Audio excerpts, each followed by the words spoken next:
Broadcast is now starting. All attendees are in listen-only mode.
Hello everyone. We're going to start the webinar about 2 minutes, but we wanted to do a bit of a sound check here. So as I'm speaking, hopefully people are reading that if they can't hear anything, they're going to type into the question box. So we're giving a chance here for us to see if anybody's typing in an issue and we can help you with your audio. And we will be back in about a minute.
Good afternoon and welcome to our webinar. We've got the tools for you, emotional and social development for K-3. We've done our sound check already, but if you are having difficulty with audio, please just put a question in the chat box or in the question box and we'll do our best to assist you. My name is Cindy Dewey and I serve the Piedmont Triad region as a consultant for the K-3 formative assessment process. Hello everyone, I'm Darlene Germano and I serve the North Central region. Our agenda for today includes a grounding in research. We'll talk a bit about the importance of the classroom environment for promoting the formative assessment process. We'll also share with you critical components and how the construct progressions serve as tools, and we'll discuss this throughout the webinar as we're talking about strategies. And then we'll reach out to you to share your professional wisdom with us and your strategies as well. And just a reminder that this webinar will be recorded. Again, if you have questions throughout the webinar, please type any questions you have into the question box, and our colleague Nikki Young will help you with your answers. And the question box appears in your dashboard right at the bottom. In addition, we've provided some handouts for you to download. There are 5 handouts, and in order to find them, you'll see a handout section on your dashboard.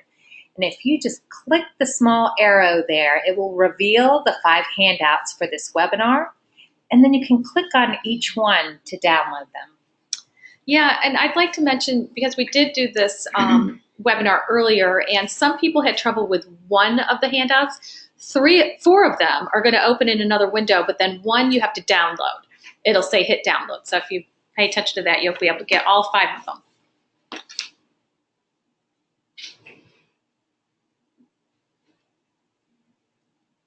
So let's get started with grounding our work in research.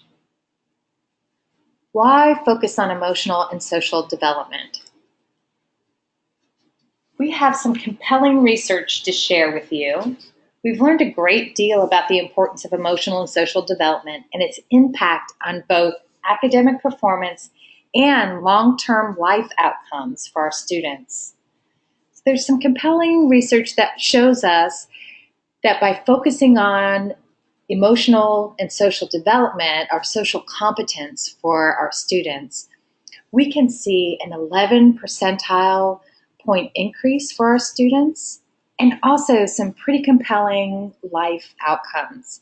So we particularly wanted to point you to this research by the Robert Wood Johnson Foundation.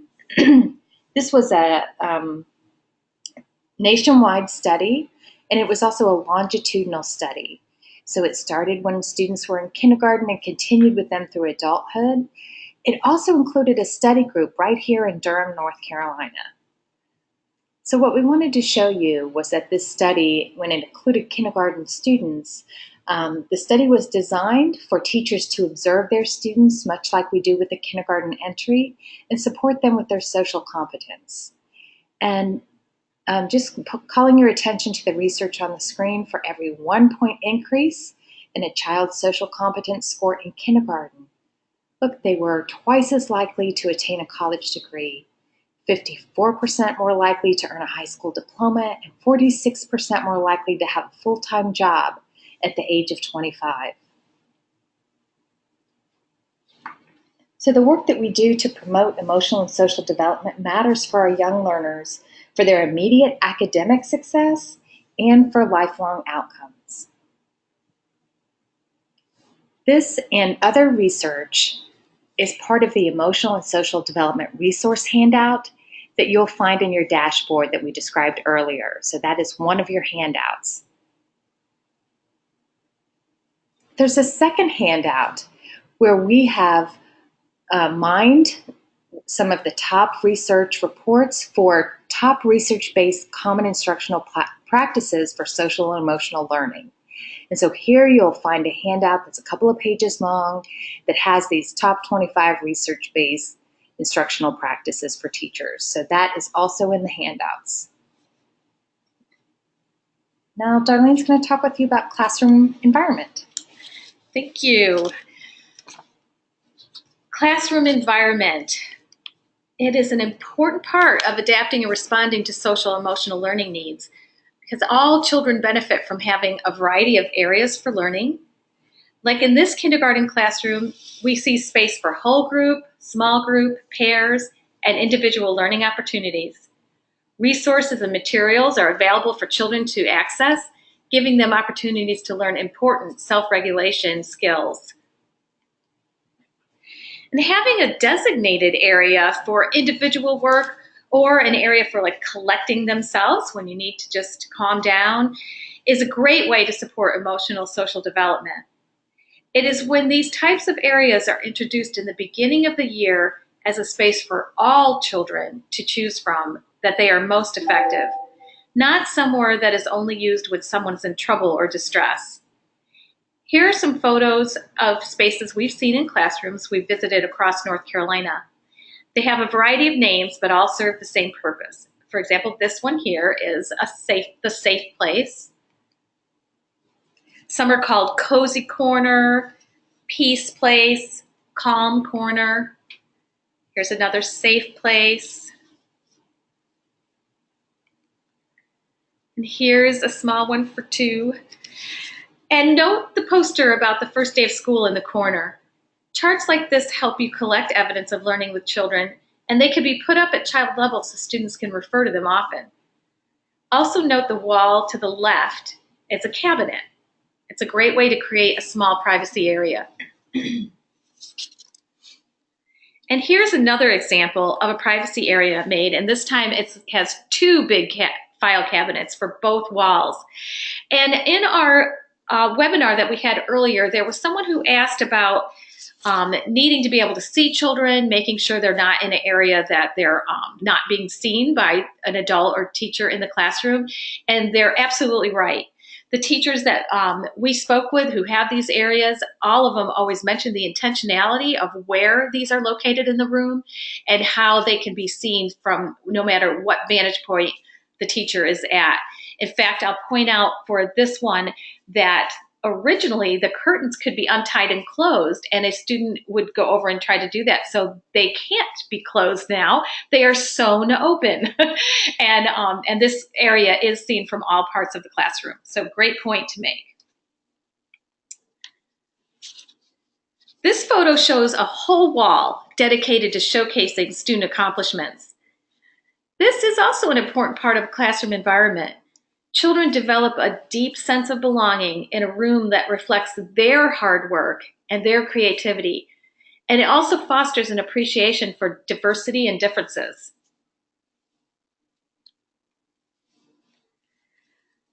I love this picture. This is another important part of a classroom environment, and it's involving families. This photo is a kindergarten classroom, and when you walk in the door, this shelf is to the left with photos of all the children and their families.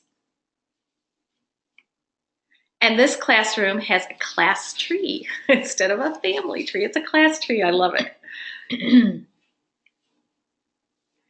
This is a little different. This is a world map with the question in the middle, where in the world are you from? Children learned in the beginning of the year about their heritage. They went home and asked questions, and they brought back in photos of some of their relatives that come from other countries. It could be their grandparents, it could be their parents, it could have been them, but any generation or looking into their past for their heritage, for their families. And then children are learning about diversity and aspects of each other's lives that expand their worldview and create a wonderful class community. And this can be referred to all year long. Simple things like reading a story and it mentions a kangaroo. You can jump up and be like, hey, Richard's family is from Australia. That's where kangaroos are from. And Richard gets all excited. He's really proud, and it has great conversation, and you can just use it all year long for all sorts of things. This also prompts great interest in each other and inviting family members to come and visit and talk about where they grew up or their childhood. All those kinds of connections just help in social emotional building and learning in your classroom. Now, in addition to the physical environment, class climate needs to be intentionally developed for your class. This photo is of a morning meeting in a third grade classroom. It's actually a wonderful video. This is a photo from a video, and the link is provided in the resource handout that Cindy mentioned earlier. We wish we could show it. Today we only have 30 minutes with you, but it's only about 6 minutes, and it's packed with great things. Taking the time to help children learn and practice skills on empathy, listening, sharing, leadership, patience, collaboration.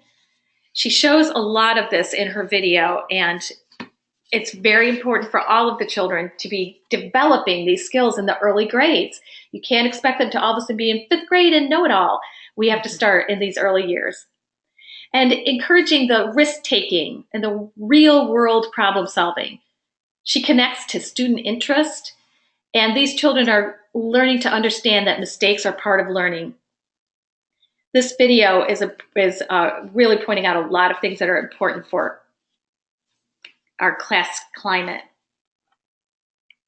And we know that you do a lot of wonderful things in your classrooms. And if you are an administrator or a coach, we know you're seeing it in the classrooms in your school.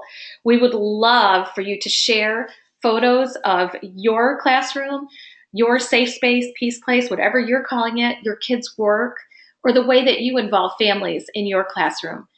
As you share this with us, we are going to compile it and be able to share it in a variety of ways with teachers across the state.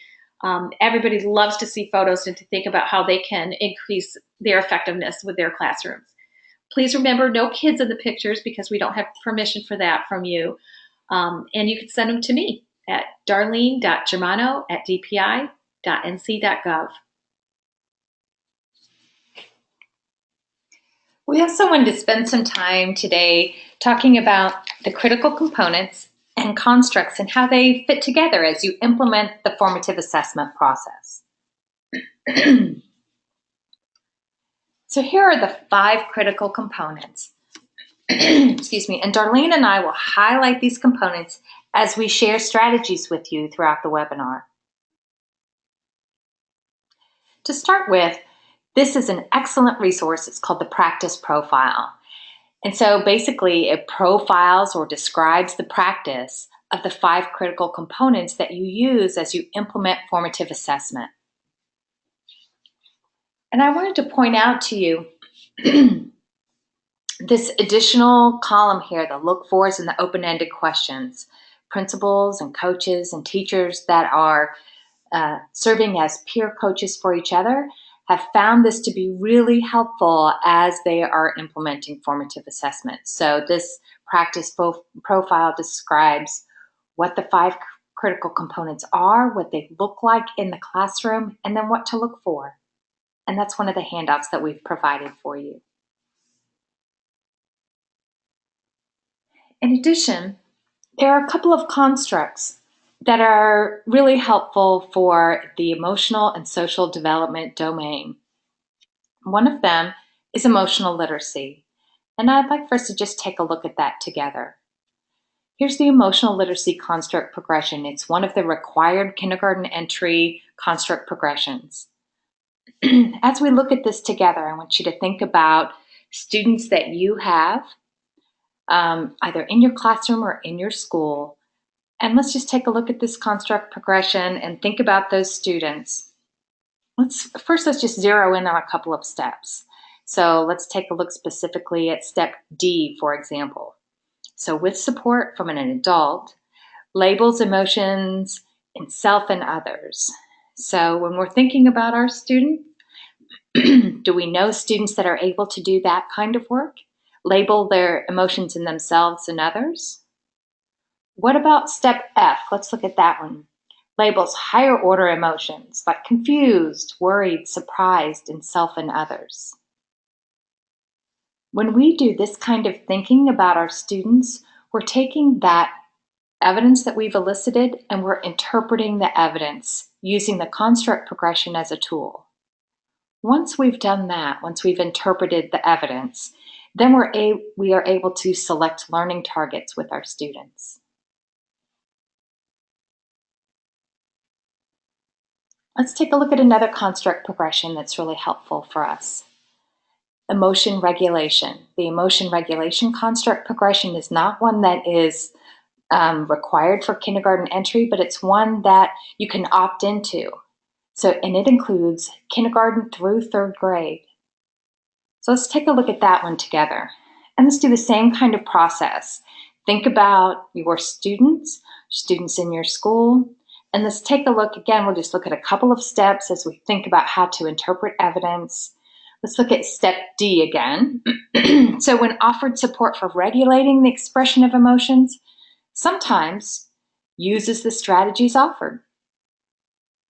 And then from step D to E to F to G, you can see that progression of students' ability to use strategies. So when Darlene and I are beginning to share these strategies, which we'll be doing next up in the webinar, think about students, what kind of support they need for using strategies to regulate their emotions. So do they sometimes use them when they're offered? Do they consistently use them? That's step E when offered. Can they use them independently? That's step F. And can they consistently and independently regulate emotions using strategies that they've learned, right? So again, that kind of thinking is interpreting the evidence. Once we've interpreted evidence for the students in our classroom, then we can select learning targets. And generally, we're looking at this construct progression and selecting that very next step and supporting our students to move to that next step. And before we switch on to strategies, let's remind you that the full progressions are available on our state wiki, and we offer a quick guide for both of these too that's really useful for looking quickly at the progressions and ideas. And these are available in the handout that Cindy mentioned before with the resources. Yes. We tried to pack a lot in that handout because we were limited to 5 handouts for this webinar. And so we have one handout that links to several other resources. And I just posted the link to the state wiki in the chat box and in the question box. Nice. Okay, so we also want to share with you some strategies for eliciting evidence of learning. So we talked about interpreting and selecting learning targets. So first, let's talk about eliciting some evidence of learning. So where does that evidence come from that we're going to interpret, right? So one way to do that is to use storybooks. And we have some educators across the state that are using this particular storybook, both in Guilford County and in Stokes County. They use David Goes to School by David Shannon, and I think you can see why. The pictures in this storybook lead teachers to develop some fantastic prompts for students who are able to, or for asking students about their ability to label emotions in others. And this is one of my favorite books I wanted to highlight today. It can be used for kindergarten through third grade. And it's the kind of book where you might just read one chapter at a time and then have a discussion or a writing activity after. One of the reasons I like it so much is it's typical scenarios. For example, one of the situations in this book is a girl whose friend talks with someone else in art instead of her, and she feels jealous. And another one is about two children who want to hold the class hamster at the same time. Things that happen every day in a typical normal classroom, not just the big explosions of someone hitting someone. And this book is also, the link is in the handout that has all the links, that one handout, and it's only $4.50. So I'd really like to highlight this favorite book. We also have available in the handouts a children's book list. And I am missing, here we go. This is from the website Center on Social Emotional Foundations for Early Learning. This website is in the handout, the other handout, the resource handout. You could just click on it. All of them are hyperlinks. You just click on it and you could go to it. CEPHL for short, so some of you may recognize that. And they have a lot of wonderful resources there. We're just highlighting a few today, but if you go to that resource, you will find many of them. This one is about 2 or 3 pages of books that are great for supporting students with emotional social learning. And here is a class routine. Children are walking in the first day of school, and they're being asked by the teacher and talked to about how they're feeling, and being able to help her put a sticky note up on 4 different emotions, and she's able to gather some evidence of learning very quickly in a very friendly manner as they walk in. And here's just another way to go about that. So here you could have a daily check-in, and students can identify their emotion by looking at an emoji type experience. And then also you can have discussions with students. I just want to call your attention to that last sentence that says, this allows the opportunity for further discussion about children's identification of emotions. So we want to use these daily routine opportunities to have these kinds of discussions to both allow us to select learning targets with students and to identify where they are along these construct progressions. And another resource on the CEPHL website are a number of books. It's got to be at least a dozen, if not 20. We are highlighting just one that we have in the handouts today, but if you go to the CEPHL website, you are going to find others. Today we're highlighting The Kissing Hand. And this resource has different ideas about lessons and activities to support social emotional development. And I wanted you to note that it also has puppets and a game template. So really, really nice resource for ideas to use in your classroom. And that is in the handouts, the Kissing Hand one, to be able to download. And this is a photo of a full-length mirror in a classroom, and they have the feeling poster taped right to it. All sorts of lessons can revolve around this poster. And we wanted to point out that the CEPHL website also has that resource. It's not in your handouts, this one, but if you go to that resource, that website, you will find this, and it, again, has even activities to go with it. So that link is in the one handout with lots of links. And notice how that this includes those higher order emotions that we were paying attention to on the construct progression. Embarrassed, nervous, frustrated, lonely. Yep. And now we're going to talk about some strategies that you might use for adapting and responding to learning needs. Understanding that a lot of these activities, you're going to be able to elicit evidence of learning and collect it. And other times when you think your intention is for eliciting evidence, you're going to be finding that you're also putting little parts in that adapt and respond to learning needs. They certainly flow. But with the lens of adapting and responding, let's look at this photo that shows some choice. Giving children choice is really powerful. And this photo shows how children were able to choose their own book for writing activity on a book review.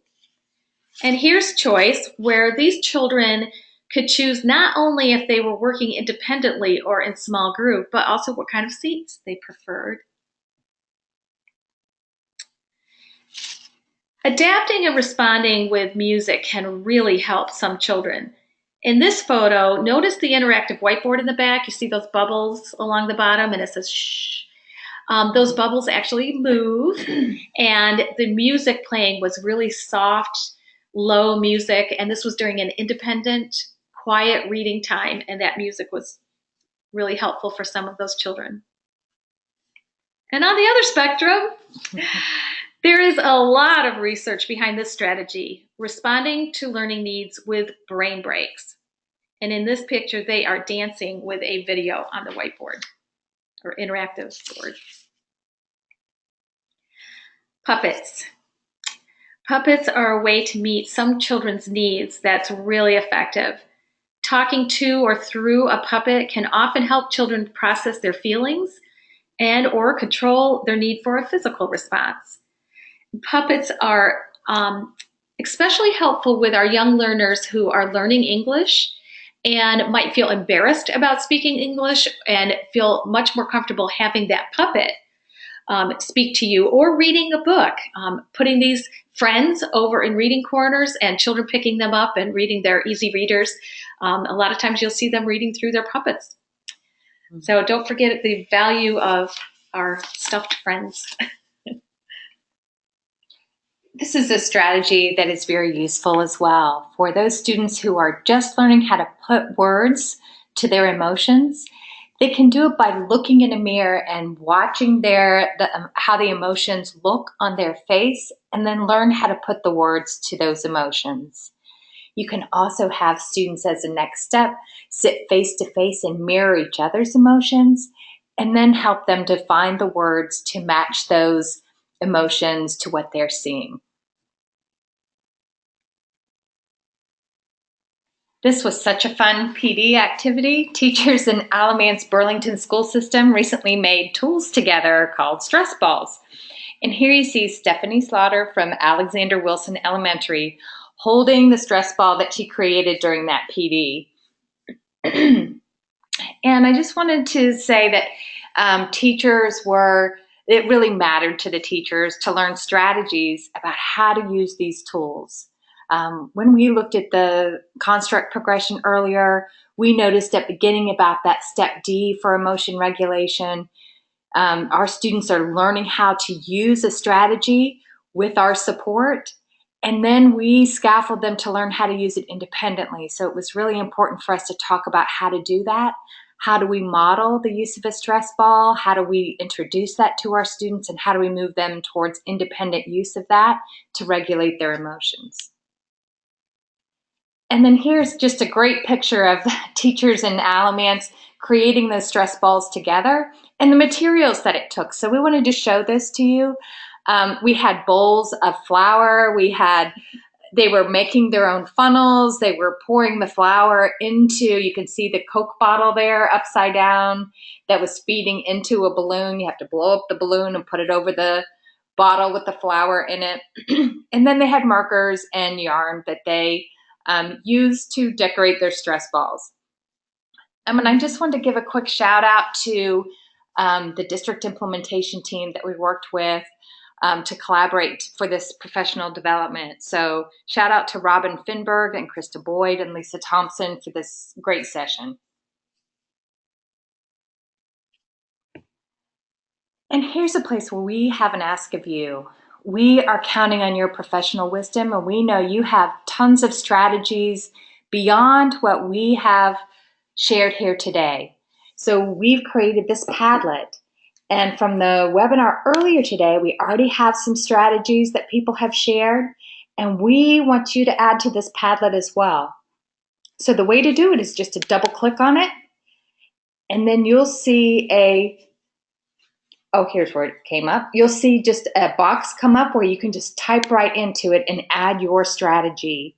So we're looking for emotion regulation strategies, and I'm just going to delete that one I just put there. Nikki has put the link to the Padlet in the question In the chat box. In the chat box. So you should be able to see it now and go right to the Padlet to add your strategy. And what we'll do is we'll just leave this here for you to go to, and we'll have a collection of emotion regulation strategies from the fantastic North Carolina educators across the state.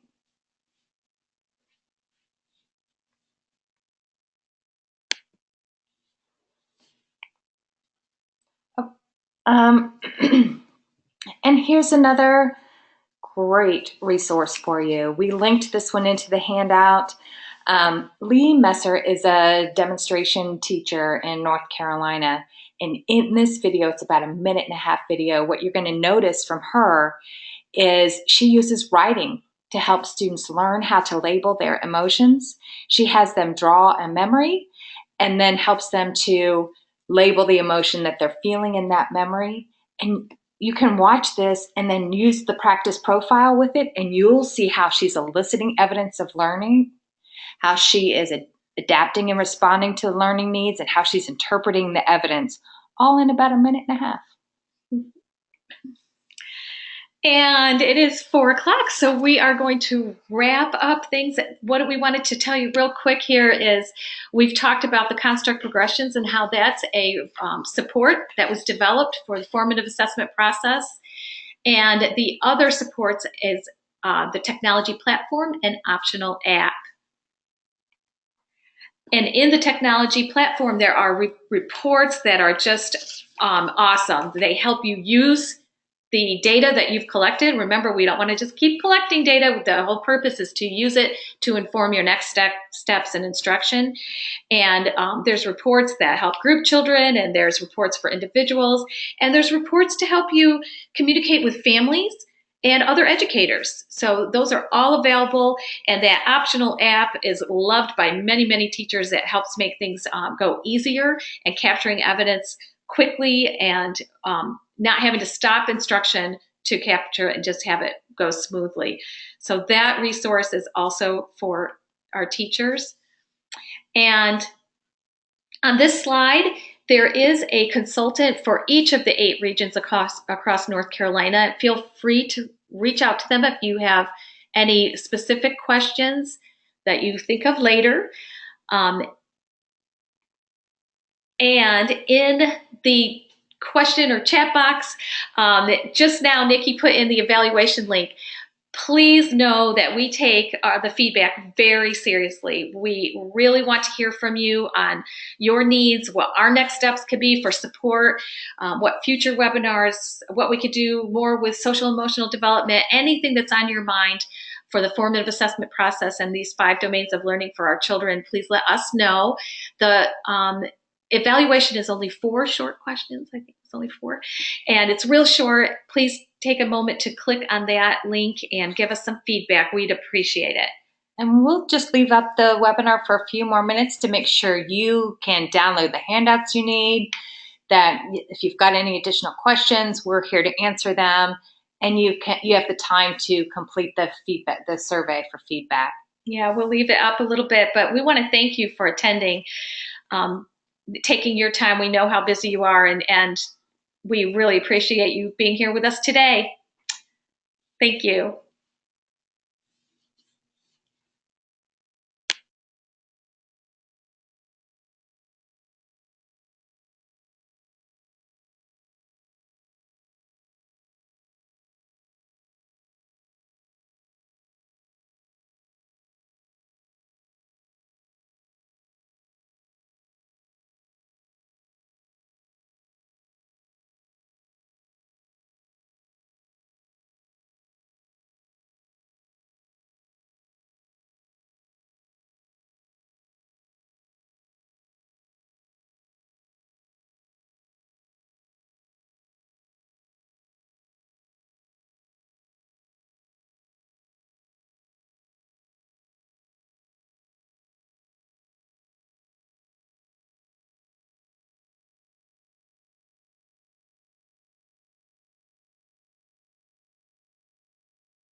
Okay, we've left this up. We see that we still have some people on, and if you have questions or you're downloading the handouts, we're going to give about 1 more minute before we end it, unless you let us know. You can put in the questions, wait, give me time. But when this is posted, the webinar recording, we will also post the handouts with it. So that will be within a week posted, and the handouts will be there too. So we'll give about 1 more minute. Thank you so much. Goodbye.